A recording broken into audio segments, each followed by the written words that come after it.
we find Team Freedom up 2-0 over Simplicity, but it has not been without a fight. Simplicity has fought back every step of the way, but unable to close out a game just yet. Welcome back.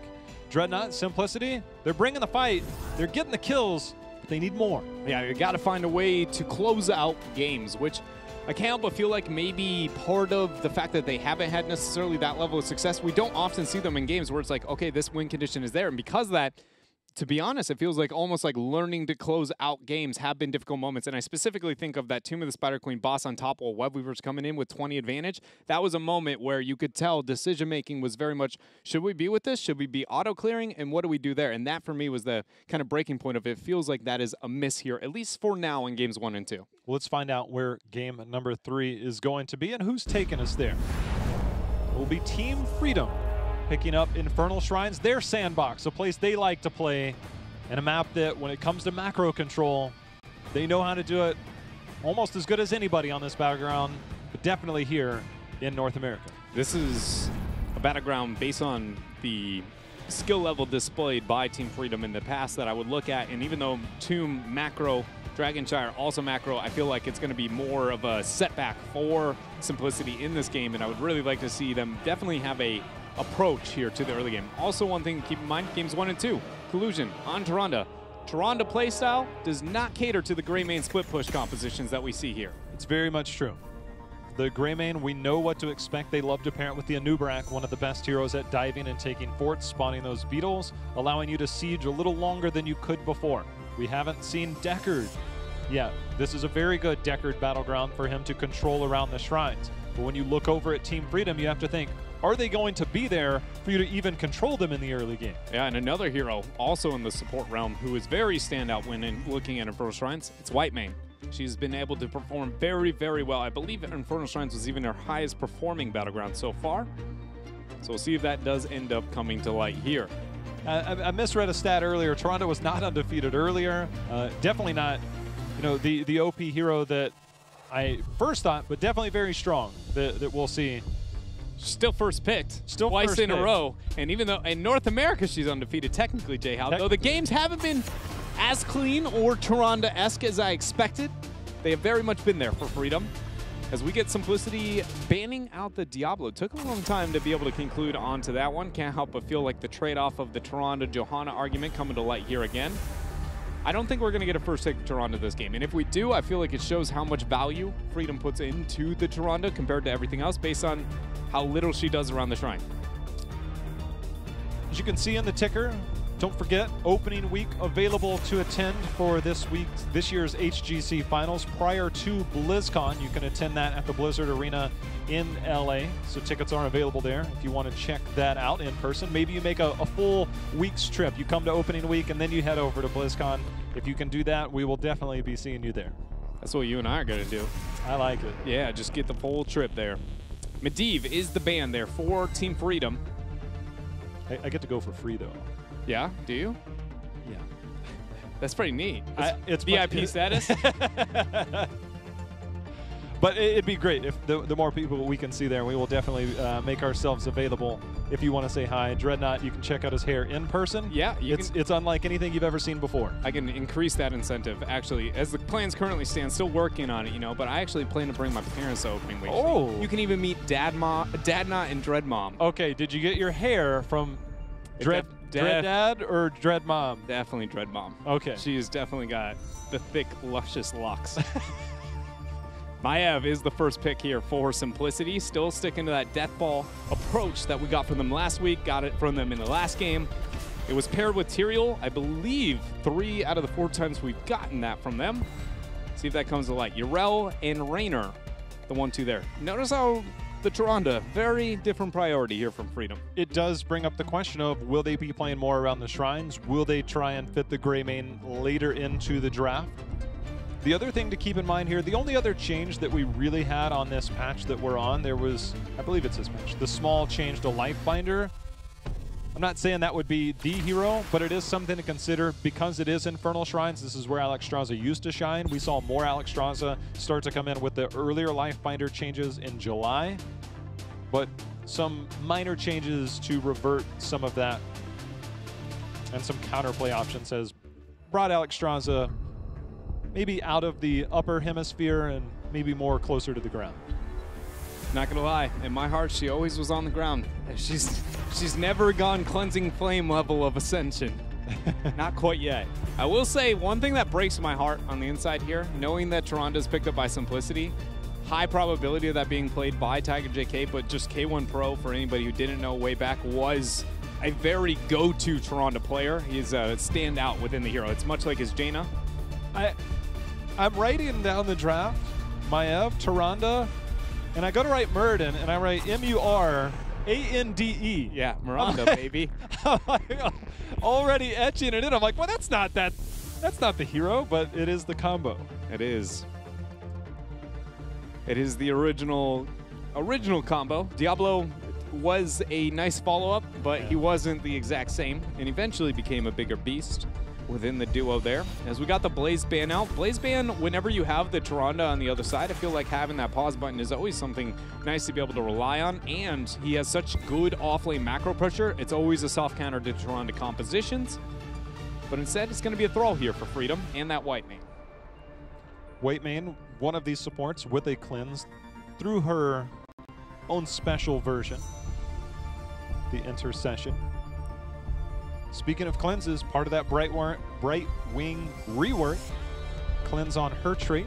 Be fun to see that, and if Bright Wing comes into the meta. You know, this is a little weird, but moving forward, I would like to find better terminology and vernacular when looking towards cleanses versus unstoppable enforcers versus just removal of semi-bad things, right? Because in my mind, cleanse is White Mane. White Mane has a cleanse. Very few heroes have cleanse as semi-bad thing. It is the removing of bad, specific debuffs. It's just not the same. There's a difference from forcing unstoppable and removing bad things. Cleanse, in my brain, will always be the unstoppable. I'm not saying we have to move with that terminology for moving forward, but there is a difference on how they impact the game itself, and White Mane is one of those true outliers that enforces that unstoppable. So here comes the answer to the SBT, the semi-bad thing. Yeah. Yeah, there we go. Nailed it. All right. We're changing the vernacular as we go forward. SBTs and cleanses. The Arthas pickup Dreadnought, again, towards the Maiev. Yeah. Does do well on Shrines. This is a map that at times you and I had discussed, maybe in the meta about a year or so ago, about how Arthas, at that point in time, could act as a very good second tank in terms of that off-lane role because he does contribute so much to the objective. Yeah, that's a really good point that you bring up there, and something that will be problematic for Simplicity. Normally, before the Arthas answer to Maiev becoming popular, when we talk about Shrine control, you have Diablo and you got Johanna. Diablo's a little bit different in how he kind of approaches that, and Johanna with the wave clear and condemning, enabling somebody else. But yeah, Arthas is really that only target and the primary warrior role that can make that happen, other than debatably Leo in the offlane, right? And so already with Simplicity picking that up, it's exciting to see more Arthas. I'm not gonna lie though, I wanted more Arthas in North America, but I didn't think it would be this consistent as a response to the Maiev as it has been. It's been almost 1-to-1 for 2 weeks straight. This was the map that we saw Team Freedom use a Sergeant Hammer with that follow-up with the Medivh. I'm hearing it's bells. The chimes, yeah, the little, I don't know what skin that is, but apparently somebody's got a nice jingle going on. Jingle jangle. But that was... Illusion's feeling it. That was with the Medivh, just due to the lack of mobility. Here, we won't have that available. Get ourselves the spell power pickup here for Simplicity at level 1. With Arthas having a root, it makes a lot of sense not to go forward the cleanse opportunity there. Also a root on Thrall. And convenient enough, post 13, also available for White Mane. Roots and roots and roots. Zuna coming in on Leo. Oh. I'm trying to think of how many times I've said that. I can tell you this much. I don't know the last time that I saw Zuna on the Leo, but it definitely has had polar results throughout his entire competitive career. Not right now, though. Setting up that first blood here for Simplicity as they find that kill onto Yrel. Great job coming out from them. I'm checking phase 2 stats. No Leo, but we will definitely get a Leo here. Lutano getting slowed down. He's dead. K1 Pro with the body blocks. Collusion trying to keep him alive. White Mane healing, by the way. Notice how long Tiger took to throw out that Lunar Flare. There was body blocks the entirety of that time, but you can already judge confidence levels based on that. I think a more confident Tyrande throws that on the Rainer after the body block comes through and positions it to where it's a lose-lose scenario, gets the kill a little bit faster. It's not a moment where it sets them back, and I don't think it's going to, but when I see moments like that, I think you get a lot more information on how comfortable in, overall performance a hero or a player is going to be on that. And it's something to look forward to later in the game. If a raw Lunar Flare is the make or break moment, we might not get it. Zuno will go back and tap under assault momentarily by Team Freedom. This Leo pick, there's a really interesting dynamic. Rainer rework, old school hero. Yeah. Old school heroes didn't have some of the mobility that some of our newer heroes have. Okay. Malfurion losing the ice block. Tyrande on the side of Leo this time, but Whitemane, no mobility. Arthas, no mobility. The Entombs look much better now in this. We'll see how long this meta lasts, but it looks really good against compositions like this. It does. And sustained DPS is also one of the things that you look at when you question, will the Auric fit within the meta? If it's all burst meta, not really. He doesn't really do too hot in that avenue, but he does within the sustained DPS meta, which is part of the reason I feel like, more of the heroes that are good at that sustained DPS typically don't have that burst out or the gap closer either. It's just a general trend that we kind of see among those heroes, and it also works when it comes to the meta itself. We do get a raw Lunar Flare that time, though, out from Tiger. See how that works as this game moves on, because he did go with the stack there at level 4. That was the first stack he was able to find. Oh, Hosty trying to use his agility. We got the fight down in the bottom. See if Tyrande can keep him alive. Hosty does get the agility out. There was a really clever rotation by Zugrug on that Arthas to take the angle that he did and try and get that collapse. And I think it was up to Hosty in that situation to save his natural agility. He did a very good job on saving that. There's going to be the stun follow-up. Zugrug gets pulled back, takes some damage as the mark is on, forced to walk away. Another moment, though, where the triple CC synergy is not as fluid as I think you would normally expect between the Maiev, the Tyrande, and the Murd and Stormbolt. The only reason I bring that up, J-How, is because you talked about how the difference from when Tyrande was last in the meta to now is that there's been an entire rework in between both of those versions, and that was after the universal stun nerf came out across the board. Cleansing has been removed, stuns have been removed since that point in time. So that makes that the kill potential is there, but the stacking of them is a lot less forgiving. You need to be very perfect with your CC control in this meta with her. Leo does have that good clear with the cleave on his autos, and his skeletal swing has done enough to establish a lead. Zugrug and team trying to zone out Simplicity. Zuna able to Wraith walk away, but just 4 more needed here for Simplicity to try and snipe these away. Looks like they're going to move back up here. As Lutano able to zone off for a moment there. Nasmus trying to make it out. Stormbolt lands. Lunar Flare not in range yet. Will he get it as it goes through the wall? Answer is yes. Another stack there. K1 Pro had to go get globes. He was very low on mana. I think they would have liked the follow-up. Nice root there. Massive root goes down. Yeah, that's due to the almost completion there already of the level 1 coming out from that was just a raw. Oh, no, that was just a raw. Backhand, you're right. That's why it was like, that's impressive. I was looking at that and I was like, that interrupted the dwarf toss, so that had to be with the, chain all the way through the Howling Blast. But you're right, he took Rhino level 1, so that was just flat out a near flawless on all fronts Howling Blast. You'll very rarely see them that well placed. That's why, trust me, I had to double check. I had to do my talent double check. I'm like, did he have the level 1? Because he just rooted 3 there. That was impressive. And mid dwarf toss. Yeah. Ridiculous here from Freedom. Camp, though, picked up by Simplicity. Still no major momentum gained by either side quite yet here. Is that first Punisher? Not too easy to siege up with, especially as we talked about. Maiev wanted to pull away from that, and the composition that Simplicity has usually, ideally, would like to wait to 10, mainly because the Hanzo initiation capabilities. It's just, and also K1 Pro's initiation capabilities there on that Maiev. Will be interesting. You mentioned the combo in game number 1. between the Dragon Arrow and the Starfall, whether we get that again or whether Shadow Stomp comes out. Oh, I would say with Warden's Cage, I'm taking Starfall all day. Yeah, that is a very good I am just point. going to give mad value within that choke, hit a 2-man Lunar Flare. There might be an opportunity where you argue for the late game. You can go for some backdoor plays, but I don't feel like Infernal Shrines promotes that. If this was like Cursed or Dragon, maybe, purely off the Battleground, I could see that adjustment, but I don't know. Starfall is already scary before when you're stuck in it. Feels like meteors, not just stars, as Zuna's seeing a bit of meteors around his head right now, as Yoda giving him the 1-versus-1 trade heavily in favor of Thrall. K1 Pro on Dragonshire got rooted towards the end this time. Will vault and dodge.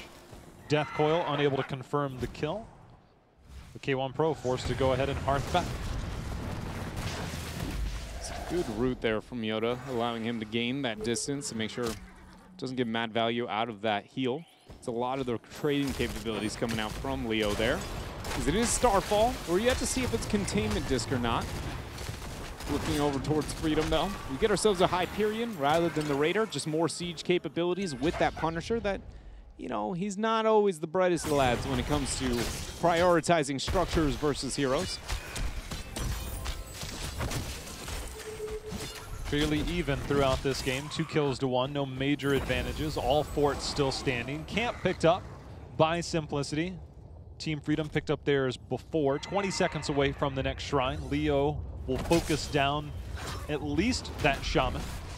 With Team Freedom, they're going to see if anybody else joins this, see if they can catch somebody out. Hosty will give vision. Wraithwalk will allow Zuna to walk away. As the game moves on to 13, that's going to be a lot more difficult to get the kill onto Zuna. We see the Dragon's Arrow come out. There is the cleanse out from Collusion. There's a lot of healing used. There is the Entomb lockdown with the Warden's Cage. Simplicity bringing all of Freedom back, but they're losing HP so much that I don't know if they want this fight. Starfall already down. Tiger JK on full retreat here as Nasmus moves up with that leap. Look at K1 Pro trying to get the kite around. Great Howling Blast there by Zugrug. The prediction coming out from him, but somehow Simplicity only lose Zuna on the Leoric. Yeah, the follow-up routes by both Arthas and Thrall in that situation, both of them, they both might have hit at that point, but very good follow-up there. K1 Pro trying to time it out to just the last second, able to walk away, but that forces everybody from Simplicity to go back. The white main healing in those situations, Dread, just seems super impactful to sustain that style through the Starfall. Yeah, very much is here. And now we got to see when it comes to default kits, who's able to trade up over the other, as Nasmus is the only hero left with the heroic opportunity other than the Entomb out from Zuna. Still 10 skeletal advantage in favor of Team Freedom here as the next wave about to spawn in. Nasmus leaps up on the cap. Those engagements post-13 I think are going to look very different with the Wraithwalk capabilities of getting the damage reduction as well as the healing statics. Dragon Arrow forced to be used there. The Sunder just missed sniping onto Hosty in the background. They do pick up the kill onto Zuna. Here's the Starfall, the resets for K1 Pro on that fan. Able to dish out some damage, but not enough to trade out. Simplicity forced to hearth back again as they'll have a tough defense as Punisher coming in 9.5 minutes in. But Hyperion just came online for Lutano. We'll see if he ends up wanting to use it here or save it for a team fight later on. Siege is going to come through here. This will kick the 13 talents here over to Team Freedom. But not committing all members to the Siege shows that they don't really have that much interest in ensuring that this actually drops. Yeah. That Hyperion, I think they wanted to take the fort down prior to that. Yeah. Before having to commit to the Hyperion and save it. Thrall was forced to respond to the Leo. The Yrel already, a 4-man push makes sense. A 3-man push. Seems like you're giving up on it almost. Yeah. Yeah, and so much so that I would have rather see if it's a 3-man push just open with the Hyperion because you know you got to commit that amount of resources. Freedom didn't set them back that much. I think it's just one of those moments where, you know, testing their limits, biting off a little bit more than can chew, but it's not like the punishment was there to really set them back by any means here, as they still have nearly a full level lead. But you and I talk about timing a lot, and it's situational at best. But if this fight takes place in the next 30 seconds, that Hyperion's still 20 seconds away from being off cooldown. Yeah. 13 picked up by Simplicity. If they find an invade, they know that that Hyperion's still there. So there's always that timing, and the variable thing is always, well, I have these variables in my control. I don't have these variables in my control, and it allows me to dictate how I'm going to approach the next 30 seconds, minute. And that might be enough to maybe change the way Team Freedom approaches the next level of play. When I way back was a player, I think when I would approach topics like that, when I would go whether or not, you know, okay, I did this, but it should have been flawed, but my opponent just didn't punish me, right? Well, more often than not, we look at North America, and when we hear them talk about some of the other regions and some of the other teams, especially when they perform internationally, we always hear punishment is the highest thing here. Yeah. So in my brain, how I approached it was, I didn't get punished here, but somebody else will. And if you answered every question with somebody else will, you suddenly go, okay, we got to clean this up a lot faster with that kind of assumption in line. And I can't help but feel like Freedom is absolutely a team of that kind of caliber to be thinking that way, especially since the adjustments with their coaching staff and things of the like post-Western clash. But for now, a bit slow here into the mid-game as Freedom just continue their advance towards the 16. Simplicity has one of the better 13 spikes when we look at healing static for Muradin, the slow and damage reduction for Tyrande, and then the damage reduction for Leo. You're going to miss out on that 13 window. They did take down the fort and the well on the side of Team Freedom. Team Freedom trying to return the favor, but the response by Simplicity, see if it's enough, and in time, they're coming in. If they just get the well, does Team Freedom, it's a win, but they're unable to do so. So that's a resource available for Simplicity during this next defense. See what Simplicity does here. Mid lane cleared, bottom lane prepped. Rotation from Freedom towards the mid lane, as they know that was going to be the case because of the Impalers. Zuna still off in the off lane, but that's exactly what he is looking to do there on that Leorc. Very safe. Race to 16, slightly ahead by Freedom. K1's going to go ahead and start this shrine. See if any skeletal defenders get picked up without the 16. About 7. Honestly, that's a lot more than I expected. Yeah. That is a huge advantage.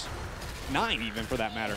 Leo managed to pick up 16 in the mid lane, which means he'll come in. King Caffeine walking forward with those healing tools available, can now stand on this front line a lot longer. Army of the Dead out here. The Entomb locks down a few on the back, but this is the wrong way. Here comes the Warden's Cage with the White Mane healing out in return. Yeah, great use of that Aegis. Perfectly timed with the Warden's Cage coming in, hitting all 5 members, and at that point, it's not much of a trade-off there for the White Mane. Howling Blast does come through on out from Zugrug onto King Caffeine. Now Skeletal Defenders, the focus here for Freedom. 26 seconds till Zuna's going to be back, which you should look at as more like 20, as that is the White Mane cleanse coming out.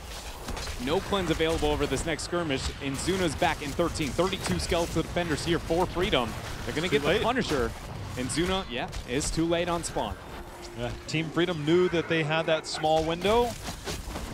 They made every second count, pick up a Punisher. They'll move forward here. King Caffeine finishes his baseline, not yet his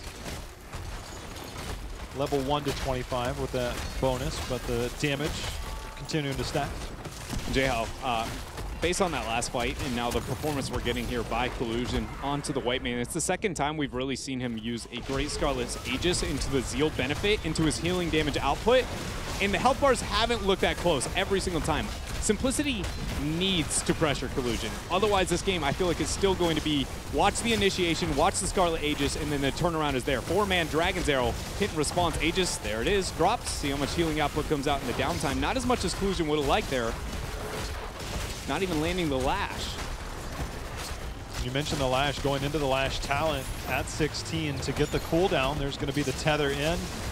If the Punisher stays distracted by those minions, it might be enough. Only 2 minions left. If the keep stands, that's great. There's the focus on to Nasmus. He uses Divine Steed to walk away, and the dismount does not land there for King Caffeine, but Collusion does fall. Yoda trying to walk away. K1 Pro comes in to clean up. Nasmus with the knock away. Lutano, his life is forfeit. Simplicity holds their keep and turns around and takes 3 members. Yeah, that's one of those moments where I can't help but feel like the Aegis timing usage with the lack of damage to get the healing output immediately afterwards. Simplicity just says, like, they're down in Aegis. We can get that all-in concern that over the last fight, it didn't look that close, but when you aren't getting the healing capabilities after the point, you're only getting the armor and the immediate burst heal out from the Aegis, which is not the large threat that Aegis provides. It's the damage output capabilities for the 8 seconds that the team has the Zeal. So great job here by Simplicity, punishing and even forcing the ability to keep their keep alive. Like, that was clean from beginning to end.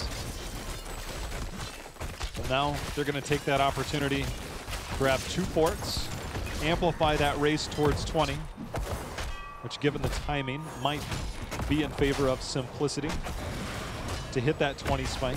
Team Freedom, if Simplicity picks up 20, Team Freedom will more than likely be backdooring that top keep to, 1, get experience, but 2, take battleground control, and then rotate over. If Simplicity is planning for that now, they should already be over their night camp, or shaman camp, excuse me, and be ready to flank where Zuna is on the back end and look for a 2-man collapse. But judging by the positioning, that is very much not the case. And good night, top keep. The question is, do they get a kill after? Zuna? Dragon Arrow's available. Dismount, not going to go for it. Wow. If they are not picking a fight there, Dreadnought, would it have not been a better choice to maybe counter push another lane? Yeah, because at this point now you're responding in a situation you can't be able to force. I think the thought process behind that, though, was Leo. How he can always mount up, and that's why you see this attempted force, but Chain's coming out against K1 Pro. There's the ball. Sundering thrown down as the Warden Cage actually connects. Dragon's Arrow is going to go through the uprights here as the Aegis dropped there by Collusion. Healing output still just fine. Lutano on the side there, just wailing away onto the health bar of Zuna, and now Freedom is going to back out. But I think that was it. The Wraith Walk cooldown and distance you gain, as long as you get a dismount with the Sentinel, you're going to always be able to chase it down. Just Freedom held their own whenever the Entomb comes out. Well, 20 not quite here. One of those towers would have confirmed that. The camp will help. They should have 20, but the timing with which they will get to the shrine, see if it's quick enough to take advantage of that as Team Freedom doing their own work to get experience back. Nasmus trying to find an extra 250 from this tower. Unable to do so. Shrine active. 20 picked up by Simplicity. See what they can do with it. 9 skilled to defender. Advantage over the last shrine, but still victory shown by Freedom over the last shrine. 10 this time. And still counting. Zuna on the backside. He does have it.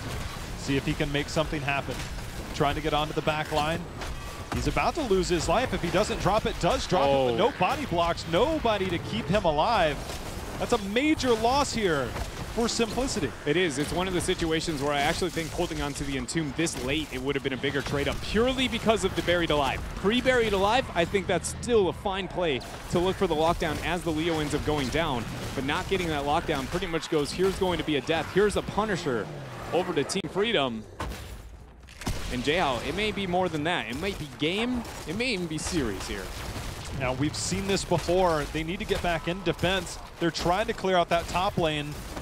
I'm not sure what the overall thought process is. The catapults generally hold off against this style of push. They're trying to get as much out of it. But there's nobody here to defend before the Punisher ever gets here. Front wall and fort taken undefended by Simplicity. Zuna will be back now as he ends up getting the spawn there. Punisher leap out, 15 seconds till the next one here.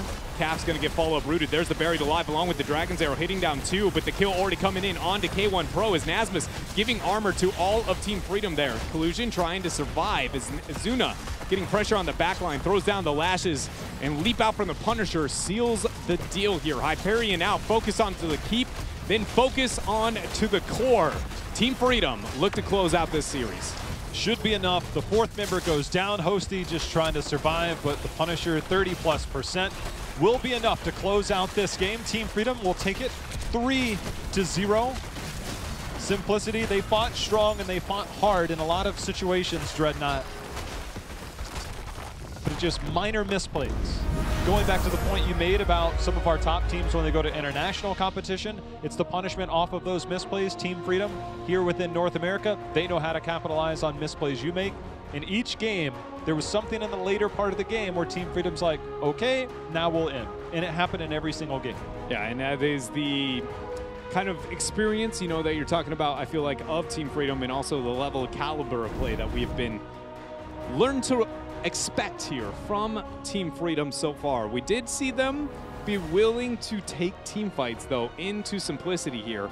It wasn't maybe with as clean control as I maybe would have liked, but I can't help but feel like on that note of, are we getting the macro? Are we getting the team fight version of Freedom? We got the team fight version for the most part here, just maybe not, again, as clean in their skirmishes as I feel like we could expect from them. Simplicity does have some work to do. They need wins. They need wins, not just match wins, but just game wins. And they came close. And what felt like a couple of these, they had small advantages throughout. That last engagement and a half, seemed to fall short.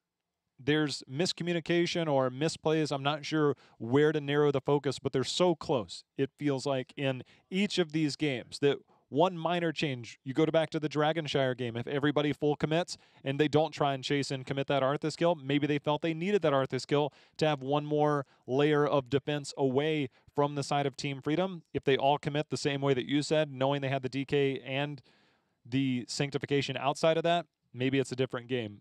Every step of the way, Simplicity was able to fight toe-to-toe. It's what they do best is fight. Team Freedom, I think this is good for them. Iron sharpens iron. And if you're going up against the team that is known to just team fight, and you're a team that is trying to make sure that your team fighting is up to par with the rest of the upper level of competition, it's a good test for them because their next opponent, Heroes Hearth. So it won't be easy. And that is something that Team Freedom against Heroes Hearth, you'll need to be able to do. Macro is not enough. Yeah, it's a really good point that you bring up. They have to be able to be willing to take team fights up against Team Freedom. And Team Freedom, you know, comparatively to that of Simplicity, you're going to see a lot more synergy when it comes to things like, for instance, even the crowd control chain over the last game, right? When I was pointing out the stack between the Tether and the Lunar Flare, that kind of stuff is not going to exist. So it will be cool to see whether or not, you know, this was in fact maybe a stepping stone, if you will, here for Team Freedom towards that team fight, knowing that they're up against Heroes Hearth next week. We get to talk to the person that played Tyrande this series, and probably had some fun with it. Collusion, welcome in, and congrats on the win behind some Tyrande play today. Yeah, that was fun. Thank you. Well, let's talk about your team right now because you've got a big weekend. You come in against Simplicity. People look at you as the favorites, but Simplicity put up a heck of a fight in a lot of these games. What is it about Simplicity that makes them just a tough out?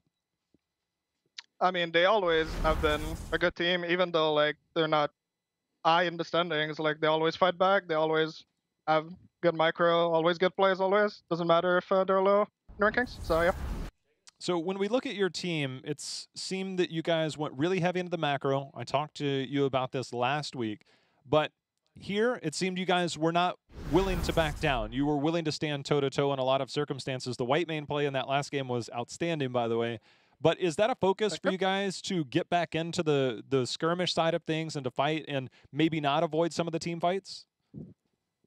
Not necessarily. I think we just try to play like what our comp is supposed to do. Like if we're supposed to go in, we're trying to go in. Like that's basically it. We don't have like trying to go back in, like trying to play more macro or micro, whatever. Like we're just trying to win, basically. Well, it worked today, 3-0. I'm going to pass you over to Dreadnought. Collusion here now because you're our first Tyrande that we gotten so far here in North America. Here, I gotta ask, when and where do you feel like she stands when it comes to support power levels? Do you put her at near the top minus certain battlegrounds? Is she absolutely the top? What is Tyrande within our meta? I mean, I don't want to say too much, obviously, but you know, you guys saw the draft. We first picked her, so she's pretty decent, you know. But yeah, she's been pretty good since her rework, and she's a lot of fun. So I'm happy with that. And then also sticking it here to the meta pickups here, something that not only your team but a lot of North America has been using is a heavy consistency with the Arthas in response to the Maiev. I was just wondering, you know, what happened that made it to where it's like every team agrees that suddenly Arthas is in fact the answer to Maiev. I just think that's basically it. I think like one or two teams figured it out, tried it in scrims, and it kind of just spread all over NA, you know. But yeah, he just doesn't die when Maiev goes in and can put a lot of pressure on the backline. So that's why he's so strong right now. Awesome, and that's all my questions here. Thank you very much there, Collusion. No problem. Collusion, you guys have two killer opponents to round out this phase. You've got Heroes Hearth this weekend, and then you've got Octalis as a team that you could potentially be fighting for playoff positioning. It's something you guys have to look forward to. What's the importance factor on the Heroes Hearth victory, knowing that Octalis could potentially be waiting around the corner if you guys slip up here to try and take over that spot? I mean, every series like matters. It's easy like that. Doesn't matter who we're playing. If we win, we have a chance to be a second seed, which give us a central server in playoff. So that's just what we're looking for. Doesn't matter who we're playing. We're just trying to 3-0 everyone.